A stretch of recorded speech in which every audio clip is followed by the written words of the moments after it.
Welcome back, everyone, to this week's episode of Booking the Territory, the Unprofessional Wrestling Podcast. For today, we are covering NWA Saturday Night on TBS from June 2nd, 1990. It is somewhat eventful. We'll get to that later on when we get to the review portion of the show. For now, I'm sitting here with Doc and Hardbody Harper, both of them who are hotter than thick thumbs, baby. But I'll throw it to Doc first and ask how he's doing, because he's mad. I'm not really that mad, because, I mean, I think it's time to throw out to my Latino friends. Dieciséis-y-uno. Dieciséis-y-uno. Los Vaqueros de Dallas. Dieciséis-y-uno. Cha-cha-cha. How long you been studying that this week? It's Los Vaqueros, not Las, you freaking moron, but okay, go ahead. Nobody loves the Cowboys like my Mexican brothers and sisters out there. Jesus Lord, do they? Man, you know, little Latrell plays on a soccer team now, a club team, and it's predominantly Hispanic. And, man, I am at home with the dads on that team, man. It is like, can we wrap this up? Because we play on Sundays. It's like, can we wrap this up? The Cowboys got business today. We went up there to Belichick land and laid the smack down again. You know, hey, here's hey, Mike, you know things are on and popping. Just found out a minute ago that our one of our safeties got popped for a DWI last night. Oh, fuck. Nah, that means things are getting good again. When the Cowboys are above the law, then you know it's on. How the fuck can you get a DUI? They got to play football. They get free fucking Uber. I'll never understand it when it comes to pro athletes. Yeah, but what if he wanted to get a blowjob while he was driving down the highway? Wow. Drunk? Why not? Hey, man, they beat Belichick this weekend. That makes him a god. Yeah, that's fucking Roadhead. That's right. Mike knows what that is. I have no clue what you're talking about, sir. Wait, what? None whatsoever. You don't know what Roadhead is? Well, I want to shout out our biggest patron contributors monthly. Disrespectfully Classy, Marky Blassie, Mike Childry, and Joe Ice. Thank you for your support each and every month.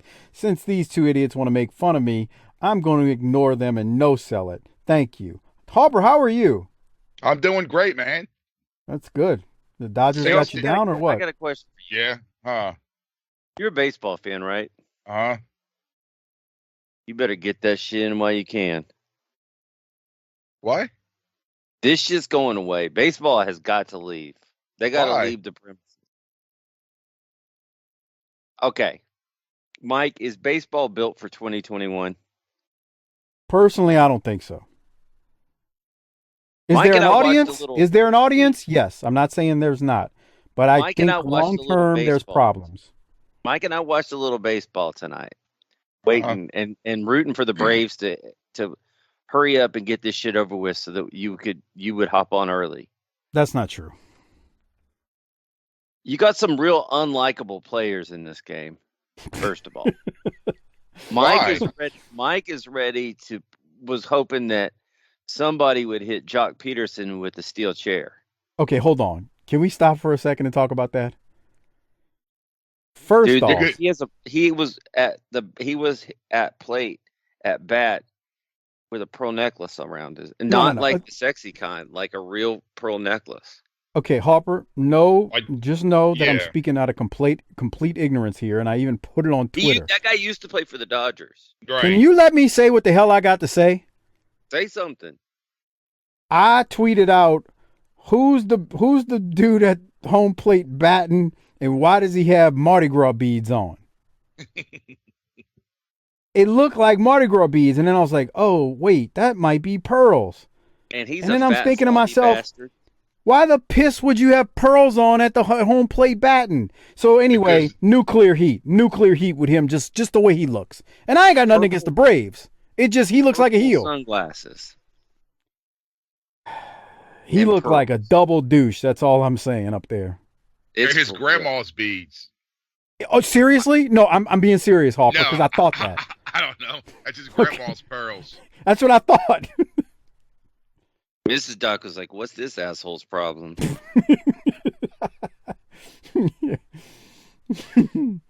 Okay, So keep there's going, that. Doc. But the biggest problem of all, and Mike and I have been on this tip for many, many years.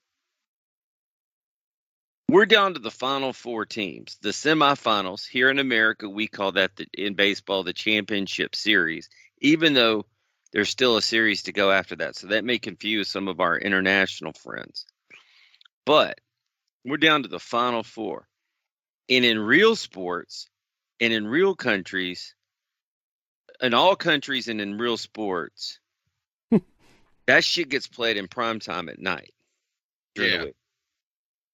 Harper, what time did your team start their game today?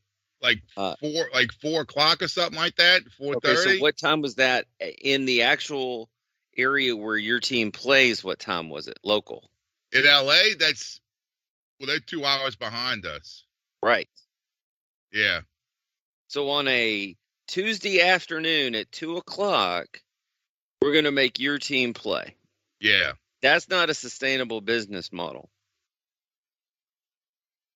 Yeah, it's fucking bullshit. Right. I fucking fell asleep and I woke up, I was like, fuck, this is second inning.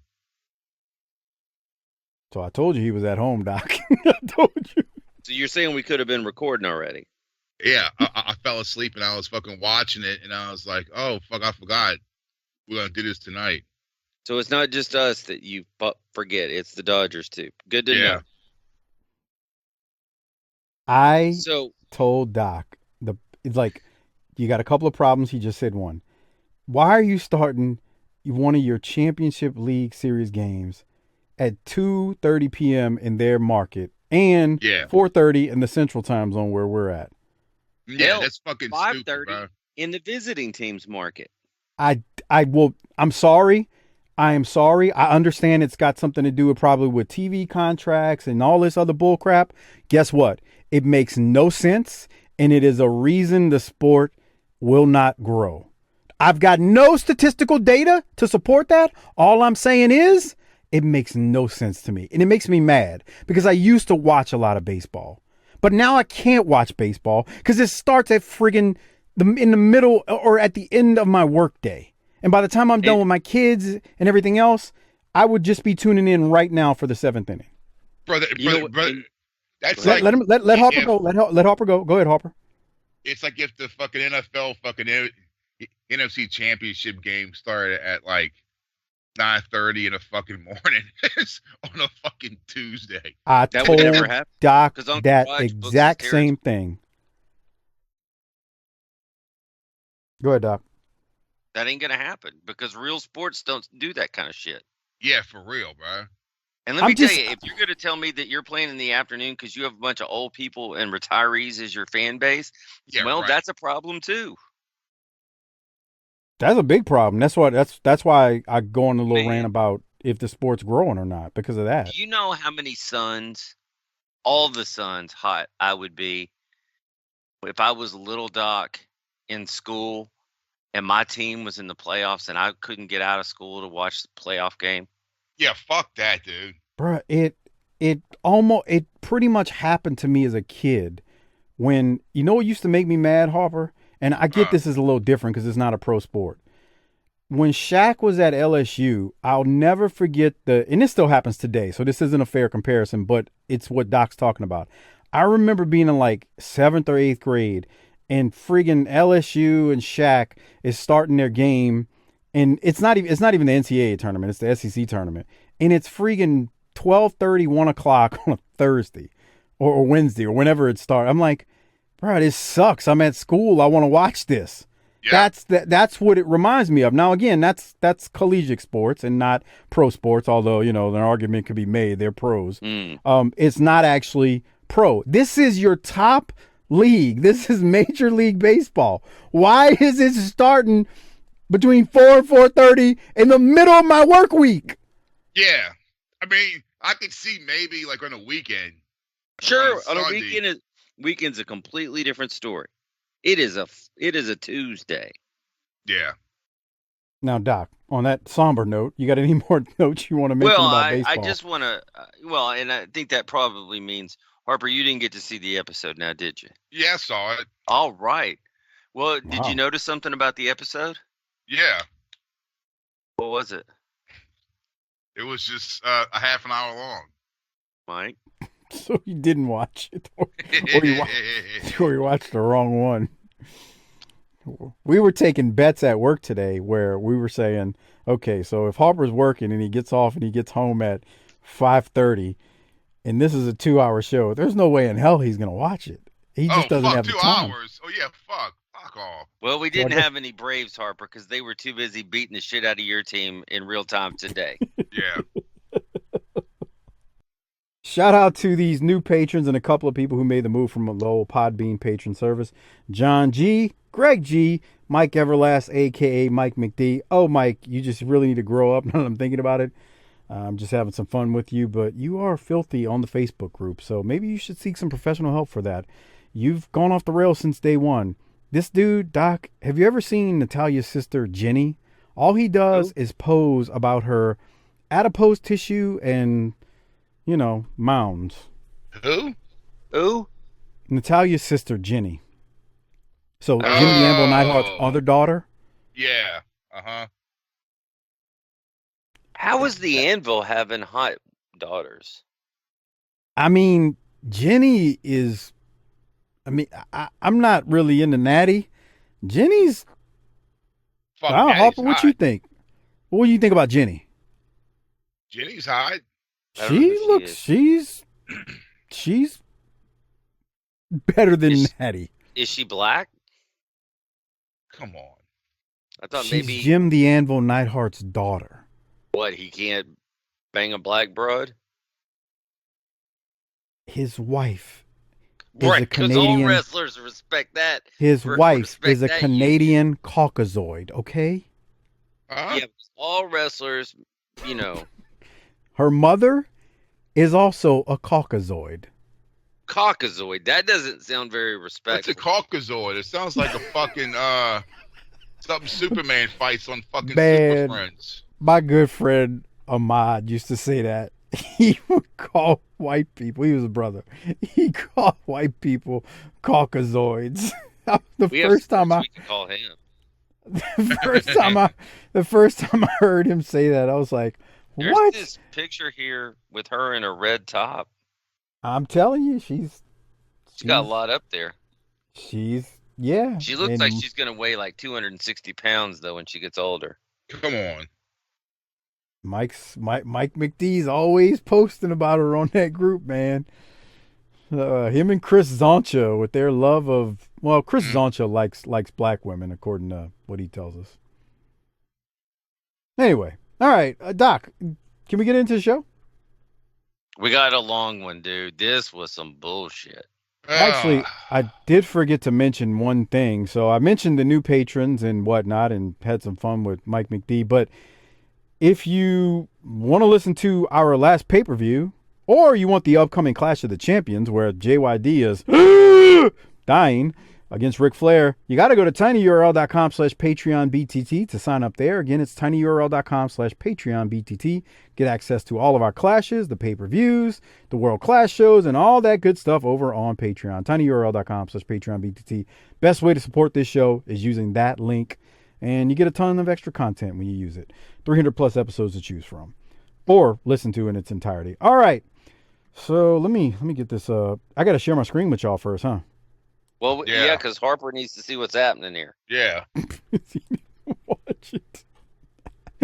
All right. So again, this is June 2nd, 1990. We're into the summer, and boy, we've got some stuff happening on this week's episode. There's a lot of activity here. Harper, this is 2 hours. We'll have to move through some of the stuff, but there's some good stuff going on here that's new.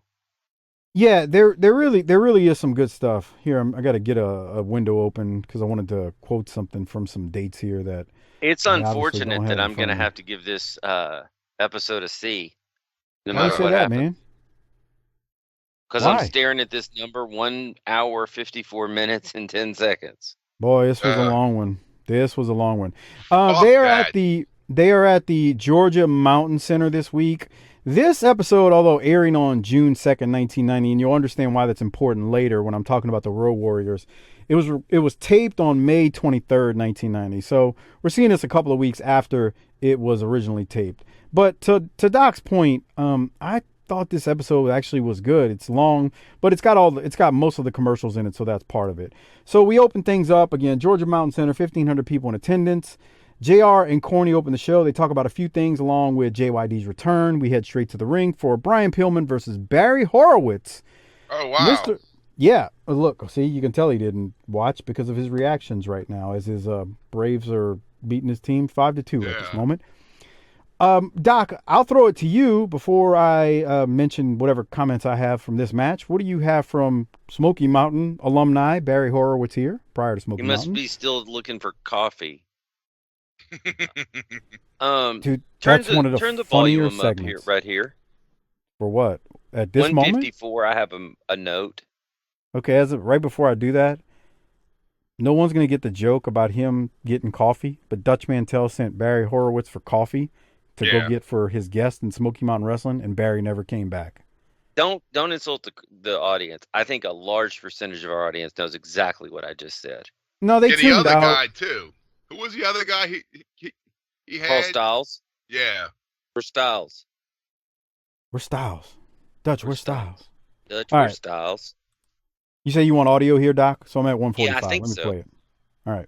Will be in the Omni on Father's Day night. That's June 17th as a special referee when Lex Luger and the Junkyard Dog take on Barry Windham and Ric Flair. Wrestling 2, welcome to WCW. Well, thank you very much. It's going to be a real pleasure to be at the Omni. And I can guarantee you one thing, it's going to be a lot of excitement.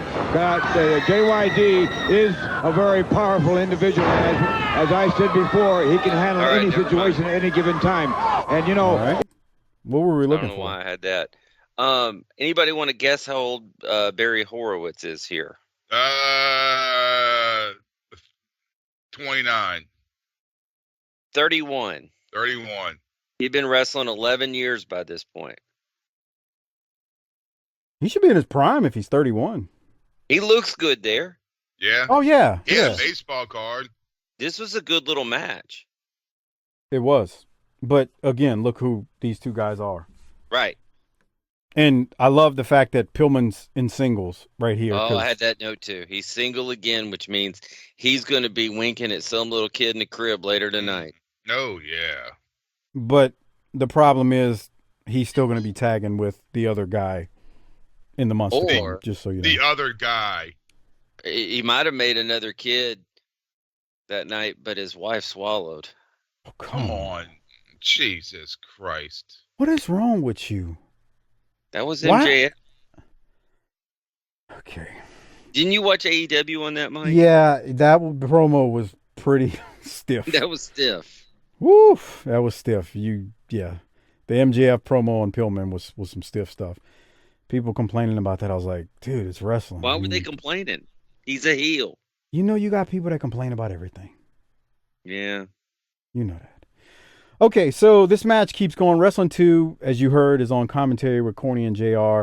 They talk about the upcoming match at the Omni. Pillman wins with a big crossbody off the top rope. And like I said a second ago, nice to see Pillman in singles action against a guy who can wrestle really good, Barry Horowitz. Doc, any other thoughts on this one? I thought this was it's not a 5-star Starcade match, but this is a good little Saturday night match. Good way to open the show. Long show, but there's some good stuff in this, and I liked it. I thought this was fine. I thought this is exactly what you need to start the show in front of 1,500 people again. So to Harper's point, once again, stay in the small buildings. Don't go to the freaking Silverdome. Why are you doing that? No need to. Okay, on that note, you're right. On that note, let's go now to, and I'll talk about this more later, one of the last images you'll see of the Road Warriors in WCW for some time. One of, not the last, one of. Here's their promo. Horsemen, we're out here right now Have you got any guts? Are you going to accept the challenge within the next 2 hours? You got to show the whole world whether or not you got the guts to get in the ring with the Legion of Doom. We don't think you got it. Horseman, we want you in the worst way. Once you get in the ring with us, you're going to feel the wrath of the big boys, the Legion of Doom. Oh, what a rush. A rush for us, but not for you. I got more to say on them later, Doc, for now. If they're going to go out, they're going out against the Horsemen, man. It's a good way to go. Your thoughts? Yeah. Yeah, I didn't think much of it. It was just there. Fire. I mean, they're leaving. It's meat and potatoes. I mean, I'm not saying it wasn't bad. It just wasn't, there wasn't much to it. Yeah. Harper, any other thoughts? No. Oh, we're coming for you. Blah, blah, blah, blah, blah. Well, Jim Ross and Cornette then throw to a replay of the clip with JYD returning and laying out Flair and Ole from last week. Corny and JR also push that JYD wants to be the first African-American world champion. So stay tuned to see if that occurs. Oh, it's so sad. It's really, really sad. And now I'm going to get to the promo shortly of the dog. And as I look at Rocky King here, man, it doesn't age well. No, and it's gonna get worse when he's with the Birds in a few more months. But that's Jay Spade's dad. Yeah, come on, Harper. Who was his toughest opponent? Life. Spade, that is. I'm not gonna play this because the dog reiterates everything he's ever said in every promo you'll ever hear him in. Every dog needs a bone to chew on. Is that what he said? 312? Yeah. Would have kept that to myself. He's big, very rotund. All right. After the dog cuts his promo, unless, Doc, you've got anything else from it? No. And Harper didn't watch it? So no. We'll keep going. I mean, what'd you say? You know, every dog is, I eat a bone to chew on. Yeah. Somebody bring me a cake. my note actually says, I love the dog, but if I never hear every dog needs a bone to chew on again, it will be too many times. Now, here's what's fun. Should have had that on a t-shirt. Does WCW look like they know how to market anything? No.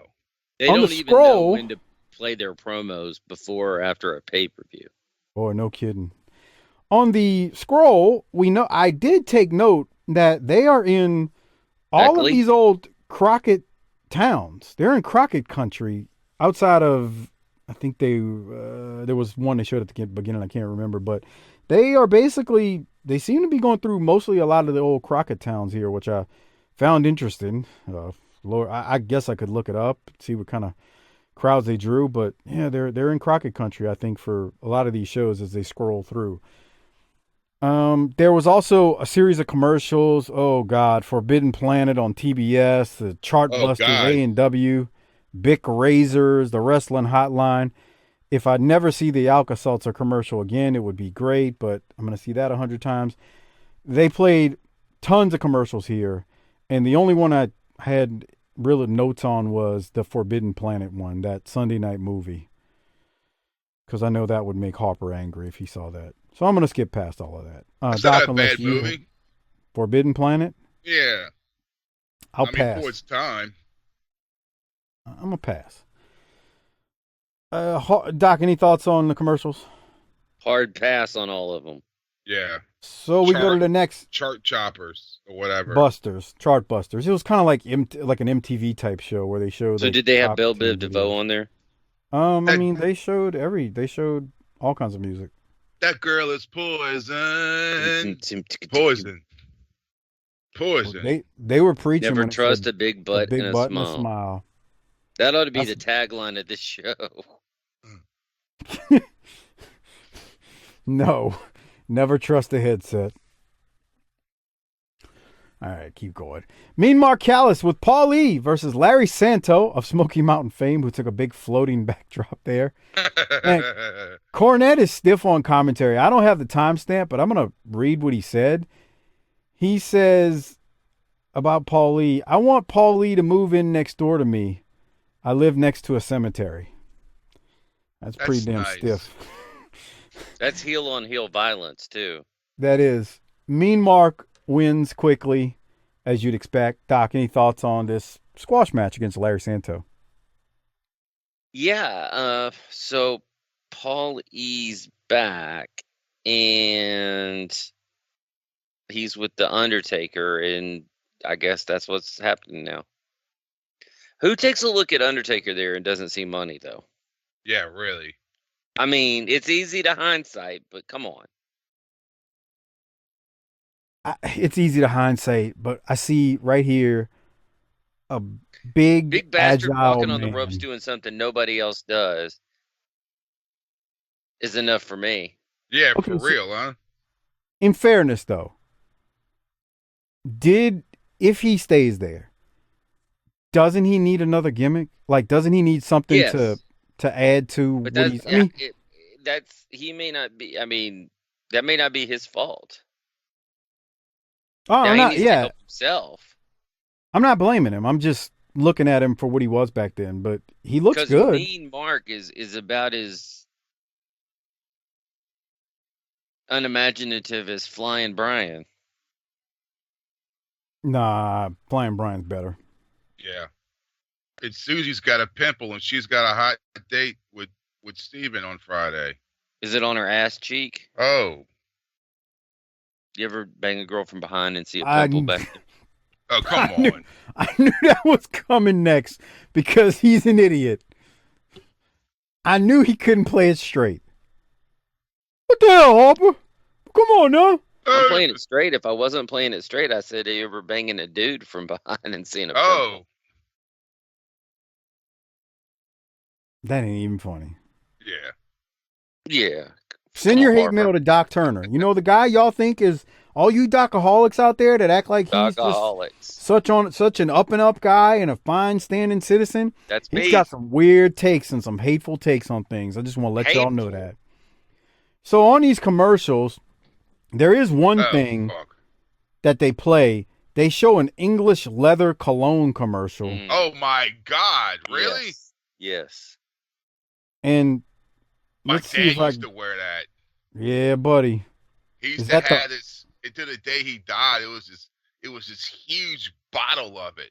Like picture almost like a Jack Daniels bottle. But with fucking English fucking leather. It was huge. Man, cologne goes bad if you don't use it after a while. Well, yeah, it does. I'm trying to get to it. I don't know at what point they play it, but Does it I'm go missing bad here. because you don't use it, or because I got like real cologne. It's just I rarely use it. Mike, do you have any cologne? Yeah, a couple, but I don't use it that much. I mean, Yeah, that's what I'm saying. like I don't. mean- Yeah, I don't get that Right. about cologne. I mean, where Yeah, am I going? I don't That- own that- any. That I'm putting cologne on, you know? And the only reason I own cologne is because of my freaking wife. She's the one. Just spray yourself with Axe body spray, dude. Dude. Oh God, fuck that. Why? 'Cause I'm an adult man. It needs cologne? Bro. Yeah, I got the Sauvage, the fucking Johnny Depp cologne. Oh, does it make you want to hit women like him? Oh, come on. I don't even know what that, I guess he He laid his God. hands on Amber Heard, dude. She's a Okay, gorgeous hold on. creature. was he convicted of it or Well, No. I guess it's alleged, but exactly? That's what I'm saying. I ain't trying to get into a freaking debate about it. The commercial, the English leather though. Yeah, Honest. there it is. An honest man's cologne, whatever. There was not a dude in the commercial. It was just two women or young teenagers talking on a phone. It looked like whatever. Any other thoughts on these commercials, Doc? no. All right, well then let's go now to the next match when we come back from commercial. It's the Southern Boys versus Joe Kazana and the Galaxian. Doc, I got some notes from this, but I want to throw to you I do first. too. Right here. No, go back to the entrance when Smothers God, Tracy Smart. He finds the camera on his way up the ring, and he flashes that smile into your living room. Watch it. He's coming in, right? Hey, what y'all doing? Right there. All right, buddy. Granny, I know you're wet down there now. All right. Come on. So Cornette had a good line during this match. He said the Southern boys think that Copenhagen is a food group. Thought that was great. Good job, Corny. They also discussed the video package we will see in the next segment with Big Van Vader. Yes, you heard that correctly. He's on the way. Shit. Cornette is being really stiff on JYD on commentary. He's putting over JYD as the potential next world champion and how JYD identifies with minorities, and Cornette goes off and says JYD identifies with low-class welfare folks. Oof. Oh, no. Well, Mike. He's being stiff, dude. He is. There were many cancelable comments from Cornette on this week's episode. If this is 2021, however, it's 1990 and anything goes. It was the Wild West. Doc, good seeing Tracy here. What are your thoughts? Man, when he started talking shit on the Southern boys, I was like, let's get the Midnights and the Southern boys hooked up. Well, that happens, doesn't it? I think I can't. Well, we got about 3 pay-per-views where it's got to be led off by the Southern boys and Freebirds.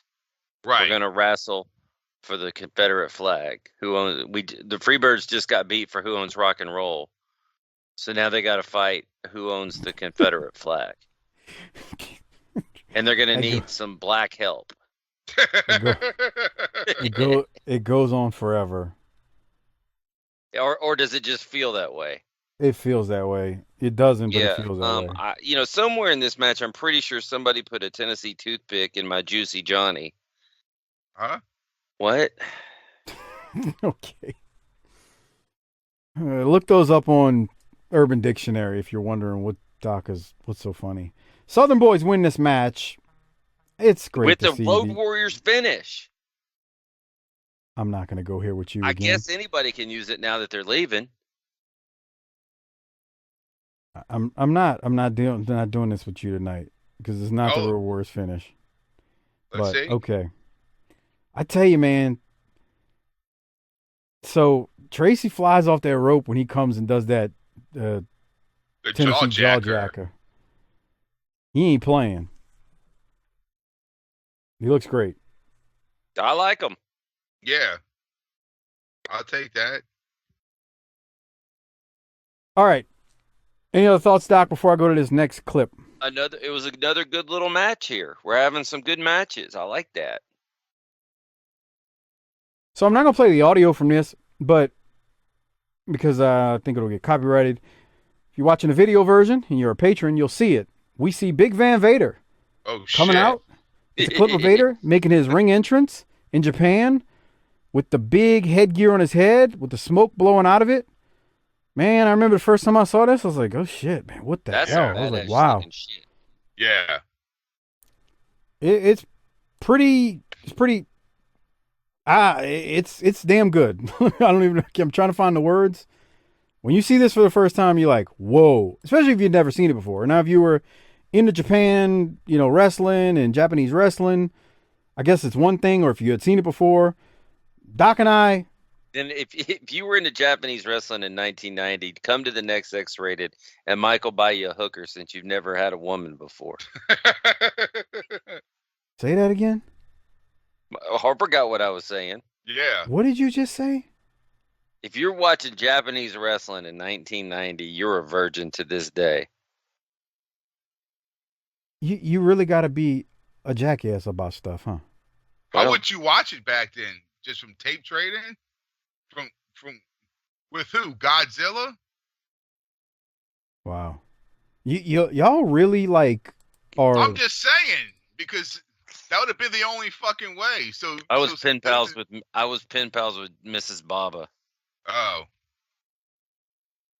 I mean, tape trading was a thing back then. Like, why are y'all acting like tape trading wasn't a thing?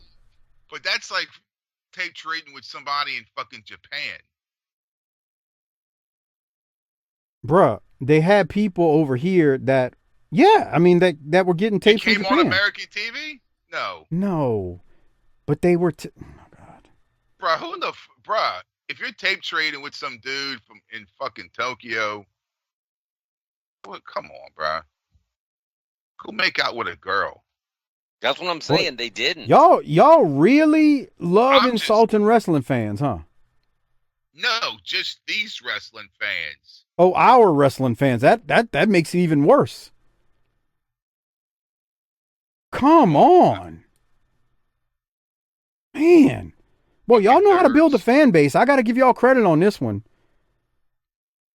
Y'all really know how to build a fan base. Yeah. I didn't say all of our listeners were trading. I said if any of you, I think the vast majority of our listeners are out there slaying ass left and right. Yeah. But there's got to be a couple. We know Jaworski wasn't because he was. Michael, get you a hooker. We know Jaworski wasn't because he was. He was listening to fucking Overkill. Jesus. And cranking. If you knew what Overkill sounded like, you'd know how dangerous that is. I'm glad I don't. All right. Jerking at the speed metal is probably not advisable. Yeah. You'd probably start smoking. Man, that Vader thing was impressive. An impressive little video and a good idea for them to show in advance that didn't take much, but made an impression. I wonder why he didn't wear it in a WWF. The helmet? Maybe he didn't want to carry it around. Yeah. One more thing to not watch. I'm sure. I don't know. I don't even want to speculate. DM Steven Jaworski on Facebook. He'll answer that question for you because he's probably cranked off while listening to why Vader didn't have that in the WWF. Does that guy have any skin on his dick left? He has no life. All he does is post on social media all day long. And crank off. Yeah. And on Mondays, he still doesn't care. Like, I mean, he's got no life. Well, how do you know he jerks off so much? Yeah. Because that's all he talks about in the Facebook group. Oh, really? All right. That's... Maybe we should stop speaking his name so much then. I mean, they've literally renamed it. It ain't even called cranking anymore. It's called doing the Jaworski. That's a problem when you get a move named after you like that. So that's why I say, does he have any skin on his dick left? I don't know. Let's go now to Jim Cornette. He throws to a promo, and Doc was fussing about this last week, so I'm going to hit play on it. He's going to throw to a promo from Stan Hansen. One of the biggest, one of the meanest, and one of the roughest stars in the history of professional wrestling is the bad man from Borger, Texas, none other than Stan Hansen. He uses that lariat to literally knock the head off every opponent he gets in the ring with, and he's invaded the NWA, and he is here to do you-know-what and take names. And, brother, knowing Stan Hansen, I know he's going to do exactly that.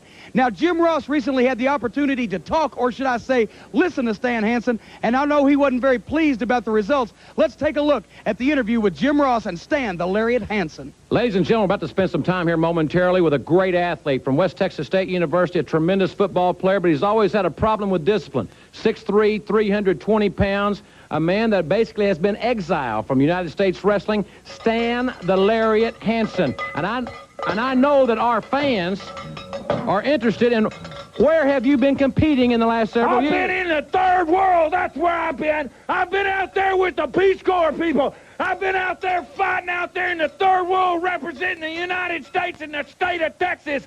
And you know why? Because all these promoters here in the United States would want somebody to say, yes, sir, no, sir, yes, sir. Well, Stan Hansen's never been a yes guy. And I go and I do what I want to overseas. But now I'm back in here, and I'm back in here in the NWA, and all the other wrestlers are going to have to deal with me. Well, one question I've got to ask you is, why are you back? Is there someone specific, or what is the exact reason you're back here, Stan? It's called a statute of limitations. They tried to suspend me. They barred me from the United States. But that's okay. They took food off my table. They took food out of my hands. But I'm back, and I'm back because there's things like laws to protect somebody like me. And I'm back, and I'm going to run roughshod anywhere, in any way I want to. And one hole that we have to talk about, it's the most feared hole in wrestling, the lariat of Stan Hansen. Boy, is that a bone for me to pick. The lariat. That's exactly what this is. Everybody's trying to use it. Everybody's trying to perfect it. But I'm the one who started it. I'm the one who was kicked out of the States because it was the nastiest, most vicious hole. And the lariat is back, and they're going to have to deal with it. The wrestlers are going to have to deal with it. And this too. And this too. Ladies and gentlemen, there you hear it from one of the most unpredictable athletes in wrestling, Stan, the Lariat Hansen. Yeah. The chewing tobacco in WCW is amazing from Stan Hansen. That's one of the signatures that I always remember. Doc, what did you think about the promo from Stan Hansen? You were talking about him last week, but here you go. I like that he's doing it, but that's just gross. Oh, Yeah. disgusting.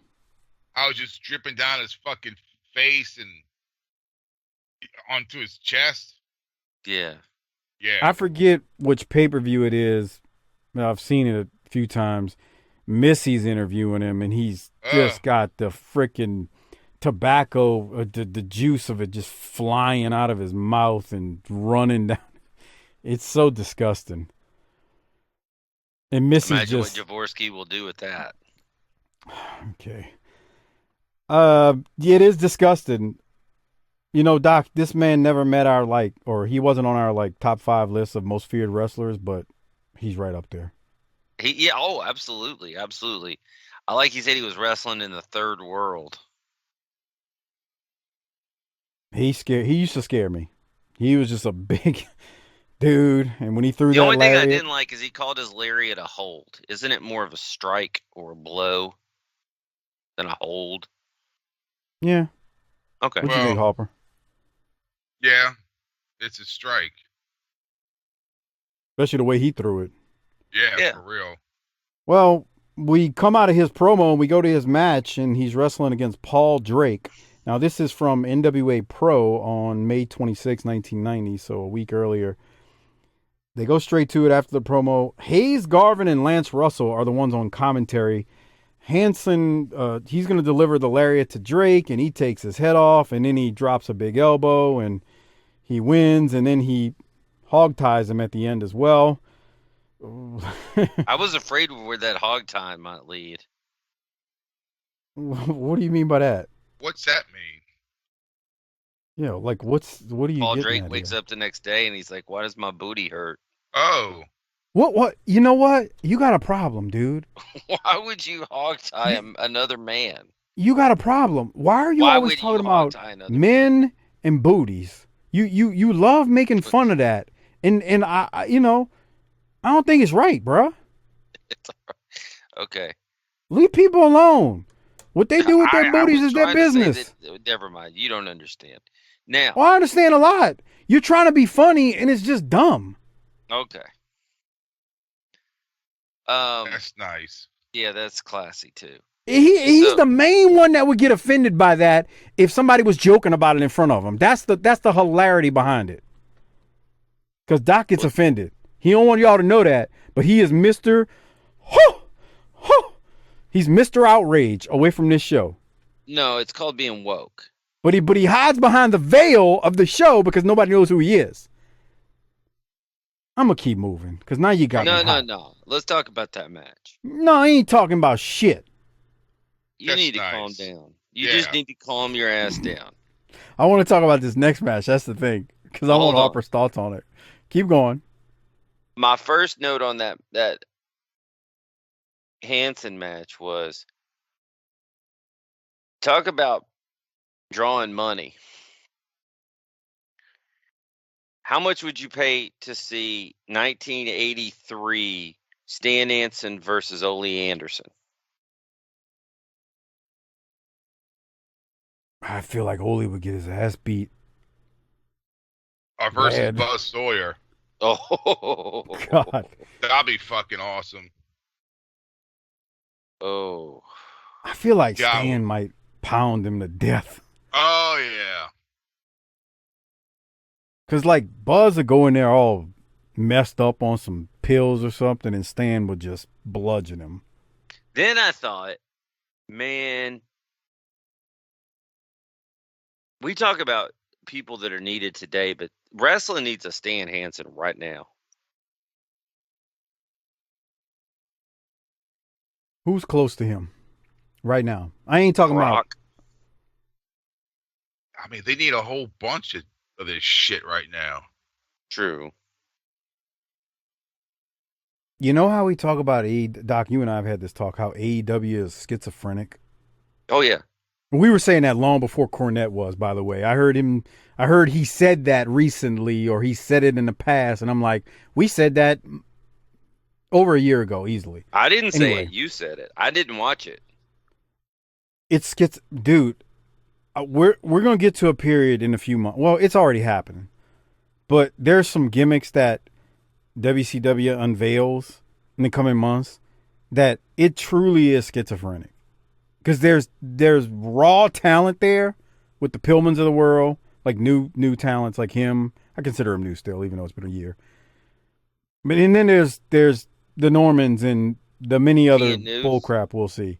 Dude, P.N. News ain't even the worst. I'm gonna throw a name out there for y'all. And I remember seeing this back in the day. I want y'all to Google it. His name in WCW was the Juicer.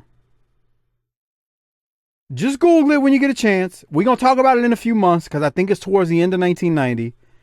Does he come out with a nice array of vegetables and fruits and a juicing machine? That might have been better than what it was. Or does he just cut himself and everyone else in the ring? And I only remember... Or does he shoot up steroids? No. And I only remember it because of something that happened in like his Saturday Night debut. Something he did with his hair. Dumbest shit you ever seen in your life. Harper's looking it up right now. Yeah. Well, he ain't gonna be able to. I don't know if. Well, he won't have a date to, or he doesn't know where to look. He'll know if you Google that. About Harper. Harper knows how to use Google. No. I was saying he can't find the video I'm talking about when the dude debuts on Saturday Night. It's so terrible. He said you don't know how to find shit on the internet. Wasn't he Beetlejuice? That's another name he had. Yes. Yeah, he was Beetlejuice. But he debuted as the Juicer. What's his name? His real Art Barr. Oh, Art Barr. Okay. Yeah, Art Barr. He was a legit professional wrestler, but he did a gimmick called the Juicer. Why not? Yeah. How did we get here? I mean, WCW, the Juicer. He died at 28 of a heart attack caused by drug overdose. Yeah, he died young. Legit. He died in the 90s. Yeah, it was 94. Yeah. The Juicer. Anyway, we'll get there. It's terrible. You can Google it if you want to know what we're talking about and wait for our real commentary when we watch him. On that note, Doc, any other thoughts on Stan Hansen? No, he's going to thrust himself right into the scene. Yeah. Harper. Dodgers got 2 on, 1 out, 5-2. Yeah, Braves lead, top of the bottom of the 8th. Yeah, no, but don't. It's just I'm just so all fucking right. Braves, bro. I hope the Red Sox win it all. On that note, we go to Doug Furnas versus the Green Shadow. Now, Doc, be quiet for a second. I got some stuff I want to mention here. I don't know who the Green Shadow is, but I got the impression that him and Doug Furnas might not have liked each other if you watch this. There was a Green Shadow in WCW called Jim Wright. God dang. You saw Furnas just run him over? That's not the first time he'll do that. So just keep watching. It's not the first time. Well, then run it back. I mean, it's not the last time. What am I saying? Oh, okay. But there was someone called Green Shadow, and it was a guy named Jim Wright. I don't think this is Jim Wright. This guy actually knows how to work. If you watch him take backdrops and do other things, he looks really good. Like he's doing everything well. At one point, Furnas is going to start, and I hate saying this word, but there's no other word for it. Furnas is going to start cranking back on his left arm very hard. He's shooting. I'm not sure what's going on, but Furnas is not happy with this dude from the start. I can't figure out who this guy is. There's something about the way he walks and moves. I know it's somebody we know who it is. You can tell from the suit he's got on that he's got a build under him, but I don't know who he is. But Furnas ain't happy with this dude. he's going to tackle him again in a second and send him through the ropes. So look how he takes that backdrop, Harper. He knows what he's doing. Yeah. Look at that. He just like bull rushed him and the dude flies through the ropes. When you watched this, Doc, did you get the impression something was going on here? That I didn't notice it. I just heard Corny say that Mike Furness is coaching football in Italy. For the World League? Are you freaking kidding me? That's what he said during this match. Oh, my God. That's why we're a great team, Mike. You were figuring out about, oh, shit. What? He was bending The that cranking? arm back. Look at him. You picked out the wrestling stuff. I picked out the commentary. We have 360 coverage of this event. We're covering the event. Dude, something is going on in this match, and I don't know what it is. And if there's a story behind it that I've never heard, someone This email looks the like show. Harper showing his girlfriend what the wrestling business is all about. Doug Furness is not happy with this dude, and I don't know what the hell happened before the match. Something is going on between Doug Furness and this dude in this match that he gets him in a Boston Crab. Watch how he sits back on him. Dude, he's sitting back on him. That's why he reached for the rope so quickly. This is a crime happening. Shit. It's a tie game. Oh, shit, Harper. Thought he's talking about the wrestling. Anyway, Doc, any other thoughts on the Green Shadow? No. The Green So Shadow. again, Look if him you up. go- Maybe the Green Shadow. I did. On the ring. I looked it up, Harper. There was a Green Shadow and his name was Jim Wright. This is not that same guy. So I don't know who this is. So if anybody knows, Well, because I welcome to noticed he's not selling though. That's what I noticed. He could be selling better. dude, that might be it. Because Furness is pissed. I mean, he's just like, Because look, he just kind of gets up and just kind of wanders around.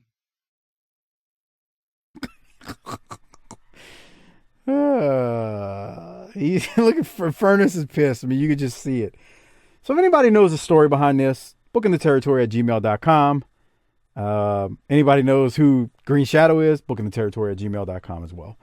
All right, we keep moving. Doc, any other thoughts? All right, no, sir. All right.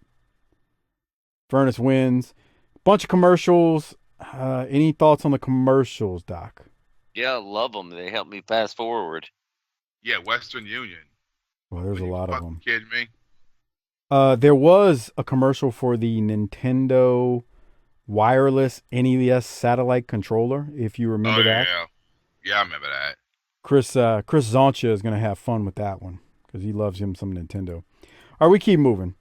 The Fabulous Freebirds are going to take on Jerry Price and Tim Parker, and they look ridiculous as always coming to the ring. This is terrible and pathetic. What?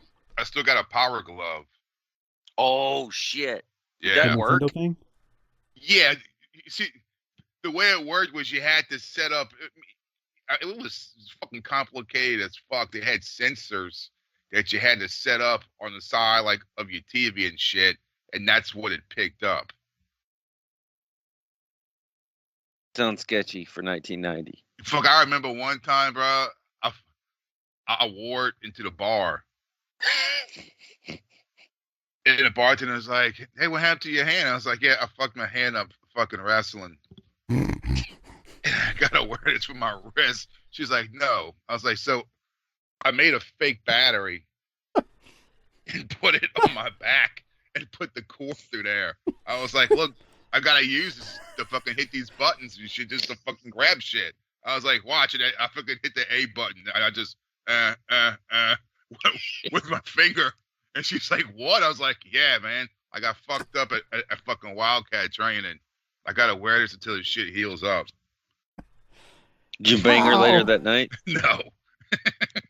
And then my friend Troy was right there just going along with it, bro. Like, I mean, we called it in a ring. He's like, "Yeah, man, he fucked his wrist up bad." What a troll. Yeah, it's fucking great. Oh my God.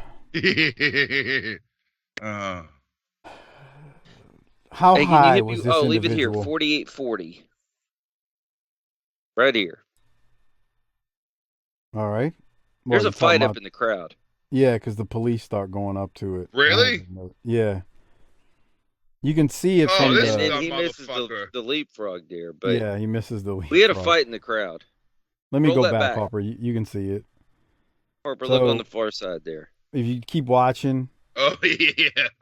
there's something going on. No. You'll see it in a second. They start running Yeah. towards it in a second. Here it comes. See? Oh, They're fighting. They're in the crowd. That's what happens when you let people in for free. Whoopsie. Yeah. Well, no, this isn't center stage. No. They're not I free. mean, What happens when fuck, you they run were it? still letting them free during the house shows, weren't they? Yeah. Well, I mean, they were papering it, but that doesn't mean everybody was getting in free like they were at center stage or various other or like Universal when they did tapings there. Well, this match, Mr. Wonderful joins Corny and JR on commentary. They talk about the upcoming clash where, remember, Orndorff is going to battle Arn. Freebirds are going to win. I got no other comments from this. Me neither. All right, great. That's exactly what I wanted. So let me roll this back because, we're going to hear This from... is the first time we're going to hear this ever in God, I had chronological this. history order. Oh I no. had this. This has got me excited. I had the same note. Let me hit play. It's Tracy and Steve, the Southern Boys with JR. Horsemen in just a few moments, and here now with the Southern Boys, Steve Armstrong, Tracy Smothers. Gentlemen, Clash of Champions on June 13th, live here on TBS. You've got the Freebird. That's right, the Freebirds, and just like the song says, if I leave here tomorrow, will you still remember me? Well, everybody's wanting to know who's going to go. Is it going to be the Freebirds or the Southern Boys? We better strap your boots on real tight because we got nothing to lose here in this territory, and we're going to make it count. All right, I'll tell you something. They're a great team, Tracy. You know that. You know, you got that right, Mr. Ross. You know, this is the Southern Boys' big chance. This is our first opportunity on nationwide TV. And I'm going to tell you this, Jim Ross. I'm telling you, I'm telling all these great folks out here, we're a couple of Southern-born, Southern-bred thoroughbreds, guaranteed not to rust, bust, collect dust, bend, break, or splinter. And we were born on a mountain, and we were raised in a cave. Women in wrestling is all we crave. On our tombstone, to be seen, there'll lay the bones of that old tag team machine. Steve Armstrong, Tracy Smothers. And just remember, American by birth and Southern by the grace of God. Fans, we'll be back with a Horseman right after this. God. It makes it even, it's so, oh my God. Well, you can It tell just- Jim Ross was enjoying that. He's like, okay, there we go. Tracy, I want to say one thing, Doc, and I'm going to throw it to you. When he starts, he says, "Thank you, Mr. Ross." He used to do that and smoke it too. He is such a Southern gentleman. He is the epitome of a baby face. It is just the mannerisms and everything. I don't think there's ever been anybody in the history of wrestling that plays to their audience better than Tracy Smothers to his Southern people. That is true, man. For real. I mean, Harper said it in Smoky Mountain. He is these people's Hulk Hogan. Yeah. He had it, man. He Oh yeah. Harper's like, damn, that's pretty good. He's Hey, their hero. look at no seriously. If you're watching on Patreon, Yeah. look at Jim Ross the whole time. Look at Steve. Uh-huh. He's cracking up. But JR is like, he's got that smirk like, damn, this is pretty good. Look at him. Damn. Yeah, he's like, damn, that's some good shit. Never heard this. He's Go. smirking. I thought it was over right there. Keeps going. All right. Oh, man. That's Tracy a got force the of palm nature down. making his national TV debut. Millions of people all at home on TV. He just hit a grand slam. Yeah. He's phenomenal, That's good man. shit, man. Let me do some talking. Hey, you think we could get maybe 45 seconds of airtime, Mr. Hurd? What you about to say, Harper? The fucking starting lineup commercial. I know. I just saw that. I'm going back to it actually. But one more thing, Tracy. I've had idiots on Twitter tell me during our Smoky Mountain run how we overrate Tracy. Are you fucking kidding me? And I'm like, you got the right word with idiots.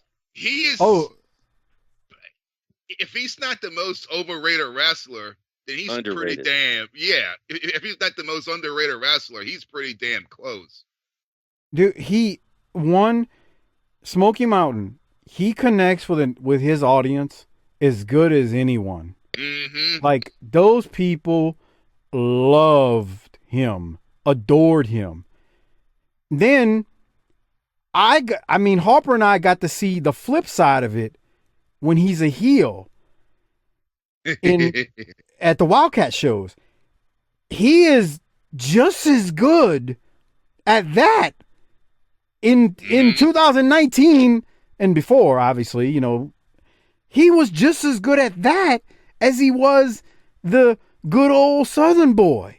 Oh yeah, like they just because like you can tell people, okay, it's pro wrestling, but as it keeps going and he keeps going, they're getting legit pissed at him. 'Cause he's got no chill with it. Yeah. He looked like he went easy. Well, he went for the cheap heat at the 2019 Wildkat show. And what I mean by that is he started talking about Drew Brees and the no call on the PI. Yeah. But then, which, okay, that's funny to me. Great. The thing that I pop more for though, and I'm trying to remember his exact words, but I could have swore he called Zion a fat ass. Which I thought was even better because I was like, oh, now you're really digging for some good stuff. For me at least. But he just, and then he goes off and he just knew how to pluck those nerves as a heel so good. And again, like Harper said, you're like, oh, this is wrestling, so you're like, oh, it's fake. But bro, he keeps going so much, it's just like, oh my God, this guy is pissing everybody off. No chill. In a full-blooded Italian thing, he would walk around doing a thing with his chin. Yeah. You know, the best part about 2019 Wildkat, he wins and rolls out the ring. And they were chanting Tracy sucks before the match. He grabs the mic as he's walking out and he screams, "Who sucks now, motherfuckers?" It's on the BTT YouTube channel. You can look it up, man. He's just, it sucks that he died of cancer. It sucks because he was that good. And I regret not talking to him more about this stuff now that we're here. Yeah. Because he would have did it in a heartbeat. Oh, yeah, just call me, Mike, anytime. Doc, any other thoughts on it's good seeing Tracy again? I'm still stuck on the fact that we have people that listen to this show that think we overrate Tracy Smothers. That's, no. You that's know. Fucking stupid, bro. You got a few idiots in every bunch. You know what I'm saying? He knew his audience. I've worked for 6 years to cull those people from the ranks, though. Oh, Dodgers took the lead, I see. Oh, shit. Really getting excited. It's 6-5, and they still got 2 on with 2 outs. But, yeah, I mean, Doc, you can't let things like that get to you. It's just it doesn't bother me at all. I lose 0 winks of sleep. Yeah, people are dumb. Bro, I think I give a shit what someone in this imaginary world thinks of me. I know you don't. I barely care what people who are supposedly close to me think. That's nice. All right, well, we keep going. Harper got excited because a starting lineup commercial came on, and these were some pretty cool things back in that era. Oh, yeah, bro. I still got 2 of them. Don Mattingly right there. I still got Joe Montana and Dalton Hilliard. I have Elway and Dexter Manley. Dexter Manley couldn't read. I know. What? He was illiterate. Yeah, he was illiterate. Oh, I hated that bastard. Wow. Bastard, he played for the Redskins, dude. So does that makes him a bastard? Yes. Real classy of you. You know, you're illiterate a great bastard, guy. To be completely honest. You're a great guy. A great guy. I'm a gentleman. Real gentleman wrestler you are. You take some notes from Tracy Smothers on how to be a real man's man. Let's go now to the Horsemen.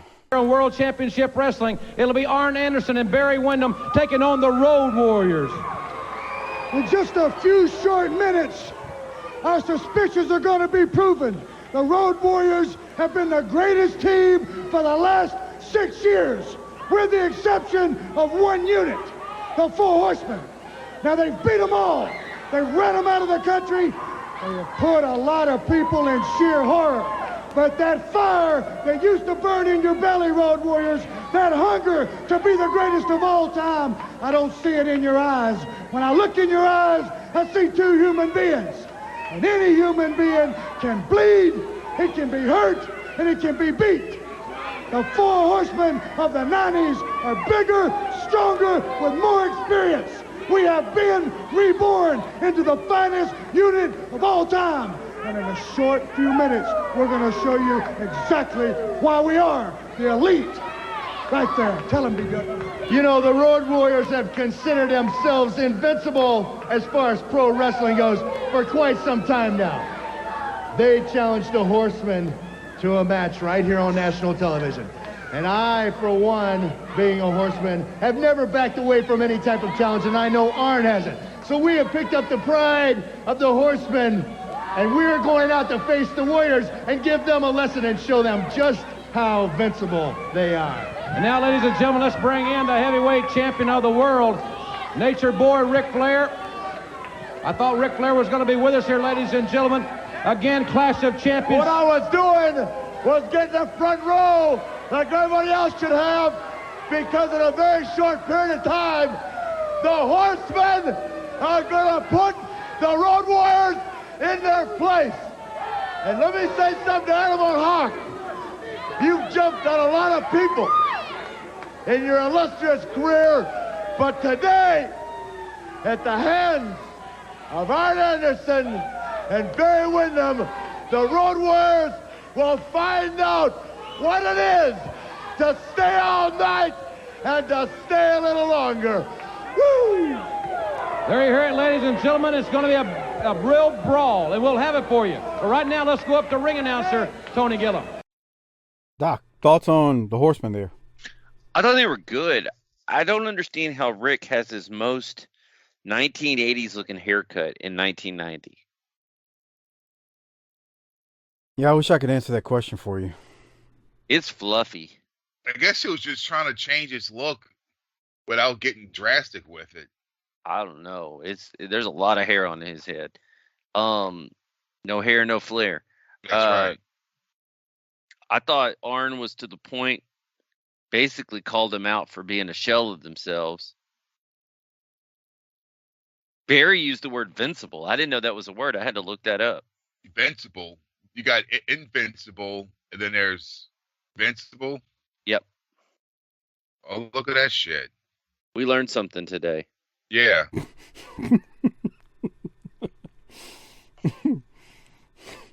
Oh, so stupid. All right. Hey, man, why is Sid still in a tux? I don't know. Did United lose his luggage? Probably. I loved Arn's He's going to a Mardi satin. Gras ball fucking afterwards. Right. He's going with whatever the Braves pitcher's name is, right? The one that has the pearls or the beads on. Yeah. I loved Arn's black satin horseman jacket. I want one of those. Yeah. That me shit too. looks badass, huh? Love it. All right, well, let's keep moving. We then go to, I thought that was good. I thought they talked up the match coming up later in the show, and it's the Road Warrior Swan song, so good stuff. The Midnight Express, who are the U.S. Tag Champs, if you haven't heard by now, I think we talked about it last week, but yeah, they're the Tag Champs. They won the belts at the pay-per-view. Take on Pat Rose and Lee Scott, again, Smoky Mountain alumni. And the Midnight Express win, I really don't have much from this, Doc. Did you? I didn't have anything either. It went a while, and that's all right. Did Stan?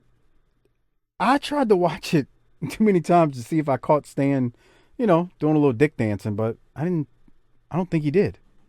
No. Okay, that sucks. I didn't miss anything.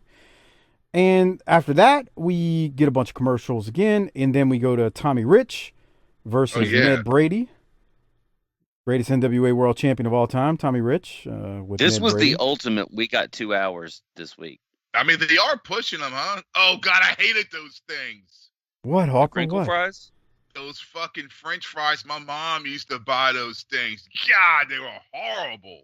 Oh, that frozen food? Bruh. They had like a hamburger, the fries, and the shake, and you put it all in the fucking microwave, and it tasted like shit. That sounds awful. From top to fucking bottom. They still sell them. I seen them in a store. They were because during the summertime, my mom would buy shit like that for me to eat like during the fucking day for lunch, and they were fucking horrible. The bread for the buns would get so fucking hard you could use it for cannonballs, and you couldn't fucking eat it.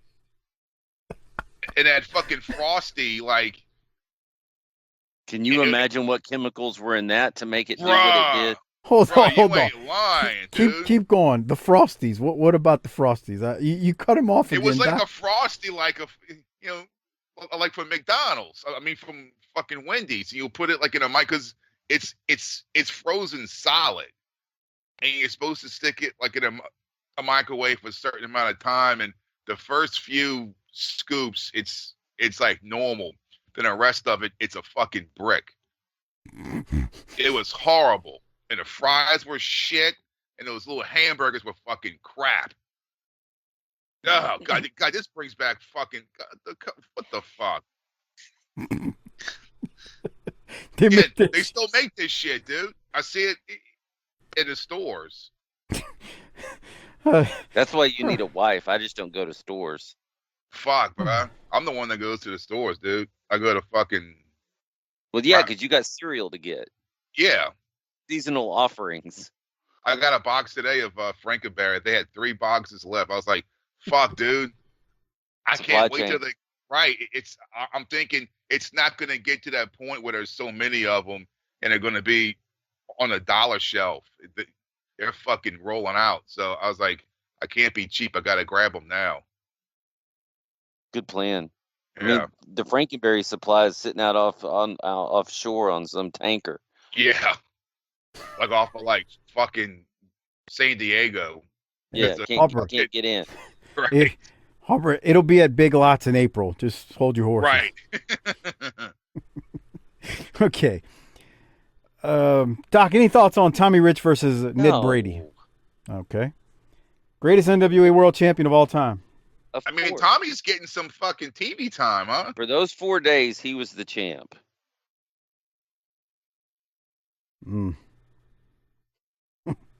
All right. Well, after Tommy wins, there's a promo with Sting and Paul Orndorff. I don't have a note that Sting howled, so I wasn't going to play it, but Sting is excited and says he'll be there to watch JYD versus Flair at the Clash. Doc, did you have any thoughts on... Orndorff was good. Sting's a moron. And Sting's not even mad that JYD just jumped him in the line to get the title. That's true, huh? What the... Damn! I didn't even think of that. Everything was airtight, brother. Yeah, I didn't even think of that. What the Orndorff fuck? was good. He looks believable without any sound. I'm going to whip Barnes' ass and take that belt, because that's what I do. And then he's flapping around like an idiot. A new attitude. We are all sick and we are tired of Ric Flair and the Horsemen, and we're all taking on a new attitude. We're going to put an end to it. JYD was first, and Clash of the Champions, I'm going to show up and help out in just the same manner. Woo! And I just can't wait, Rossi. JYD gets a chance of a lifetime to wrestle for the heavyweight championship of the world. I know you're going to be there to make sure the Horsemen do not interfere. I know just how much the world title means to somebody like Lex Luger, now JYD. I know how much it meant to me, so yeah, Rossi, I'm going to be there. Ladies and gentlemen, it's all going to happen on June 13th, live here on TBS. Clash of Champions. Respect time. Mr. Wonderful will take on Arn Anderson, and Sting will be there as well. And we'll be right back. Don't go away. Doc, what do you think is going through Paul Orndorff's head right there? He's probably thinking, bro, I had to work with JYD in the WWE. you don't want to see this shit. Fucking does look like Mardi Gras beads. I know, man. Your boy's up at the plate, Mike. You thought I was joking, huh? Yeah. If you're from New Orleans, the first thing you think when you see that is not pearls. You're thinking, why the hell does this dude have on one pair of Mardi Gras beads around his neck? They got the little Rex thing hanging, the little Zulu things hanging from the bottom of them. Exactly.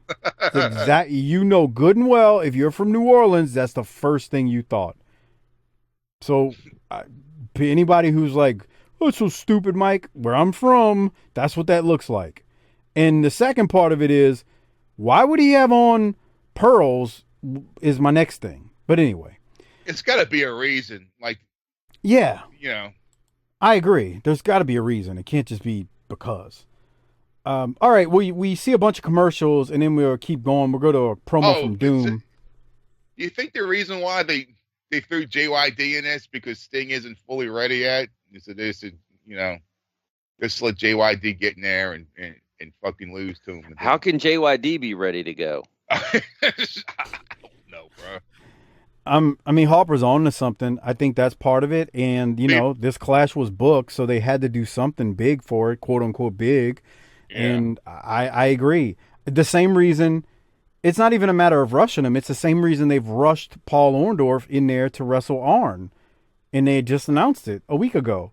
It's because like when you notice, Sting has, I think he's definitely lost some muscle mass.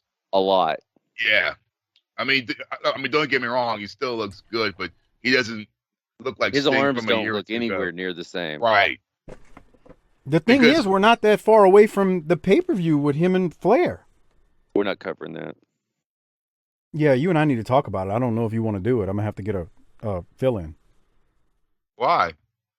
He doesn't want to cover it. I'm gonna have to get Crockett or somebody to do it. You can't, or you don't want to. I'm quitting. He's so full of it. Go ahead, Harper. He has lost a little mass. Yeah, because I noticed that when I guess it was last week during the promo. It's like, damn, Sting lost some muscle mass here. Well, they need to get him on a cycle.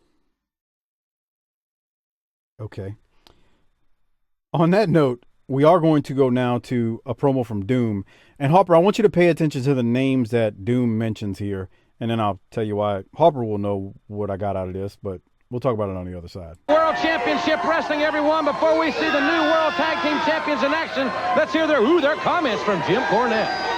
I've been joined here by Theodore R. Sugar Ray Long and the Team of Doom, the new Tag Team Champions of the World. Congratulations, Teddy. Straighten that out, Jimmy Cornette, the new NWA World Tag Team Champions. Now, I've got one thing to say. History has been made in the National Wrestling Alliance. Now, I'm right up there in the rankings with Nelson Mandela, Booker T. Washington, Dr. George Washington Carver. I'm right in the ranks with them because history has been created. You're looking at the first Black World NWA Tag Team Champions. Now, I've got another prediction I want to make. I was contacted by the officers of James Brown. He's the godfather of soul, and now I'm the godfather of professional wrestling. So, Mr. Cornette, you can talk to the Soul Brothers Doom, but make sure you say Mr. Reed and Mr. Simmons. Go ahead. Mr. Simmons. And you know one thing, Sugar Ray, we're going to make sure you remain the godfather of soul. And another thing, we're going to create another event in history. We're going to make sure that we hold these belts longer than anyone in history. And another thing, Southern Boys, Rock and Roll Express, you've all put your name in the box, and your number's been called. But, punks, let me tell you something. This ain't no street fighting. This ain't no cheering section. When you get in that ring with Doom, be prepared to fight. Now let's see Doom in action. Can't touch this. Ladies and gentlemen, this match is set for one fall. You catch those names you mentioned, Harper? Nelson Mandela? No. Booker T. George Washington Carver. Yeah. Dude, I thought he was listing off New Orleans public schools as he was. Yeah, that's true, huh? He's like Booker T, George Washington Carver. I was like, why is he listing Perry off? Walker? Yeah, I was just waiting for him to keep going. Anyway, yeah, he's for anybody who wants to, George Washington Carver, that's where Marshall Faulk went to school. Aren't you glad we didn't have to wait for this game to end? to start Yeah. baseball. Or we'd have been starting right 4.5-hour game, Mike. It's over? This is exactly what we were talking about, Doc. This is exactly what we were talking about. What? Bruh, it started at what time? 4:00. And before anybody tells me, well, college football, bruh, college football got a lot more oomph Everything. in it for minute than baseball. I don't hate baseball. I don't want it to come across that way. It's just, man, They need to can play they 100 speed it games. up? They need to play 100 games and play 7 innings They just need to play less games. and limit the pitching changes even more. No, just put a shot clock on that mess, man. They do. They have one. Yeah, they Oh. got one. Yeah. How many seconds they got? It doesn't matter 30? because nobody pays attention. Right. Wait, come on. Are you serious? Yes. Yeah. Yeah, for real. Okay, well, It's All a right, we sport can- for old white dudes. You know what old white dudes do when rules get made? They just keep doing what they always been doing.